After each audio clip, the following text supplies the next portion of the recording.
आपण पाहताय महाधुरळा.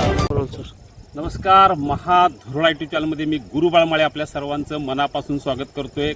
सध्या कोल्हापूर जिल्हा परिषदेचा अध्यक्ष कोणत्या पक्षाचा आणि अध्यक्ष कोण याची प्रचंड उत्सुकता आहे. आता निर्णय अखेर झालेला आहे. आज विमानतळावर सर्व म्हणजे भाजप, राष्ट्रवादी आणि शिवसेना स्थानिक नेत्यांची बैठक झाली. त्या बैठकीला तीनही मंत्री होते.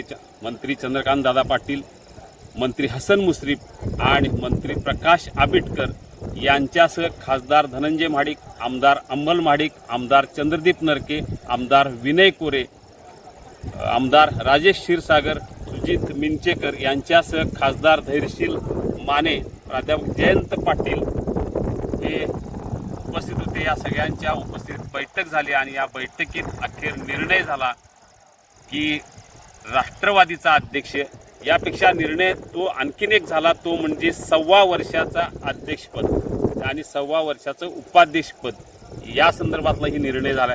पहिलं अध्यक्षपद राष्ट्रवादीला, त्यानंतरचं अध्यक्षपद हे भाजपला असेल आणि एक अध्यक्षपद शिवसेनेला आणि एक अध्यक्षपद जनसुराजला असंही असेल. त्यामुळे आता सगळ्यात महत्त्वाचा निर्णय की अध्यक्षपद हा 1.25 वर्षाचा असेल.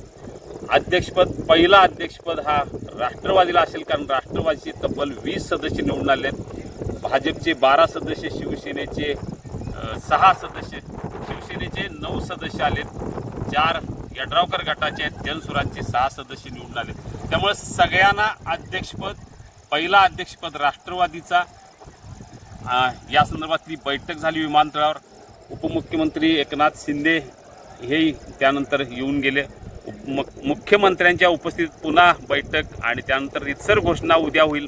उद्या पन्हाळ्यावर सगळ्या सदस्यांना, महायुतीच्या सदस्यांना ठेवण्यात येणार आहे. 17 तारखेला निवड आहे, म्हणजे 17 तारखेला अर्ज भरायचा आहे. त्यामुळे एकूणच आता राजकीय जे गेले 15-20 दिवस म्हणजे महिनाभर झालं की नेमका कोणत्या पक्षाचा अध्यक्ष या संदर्भातली चर्चा सुरू होती. अखेर महायुतीचा निर्णय झाला आहे.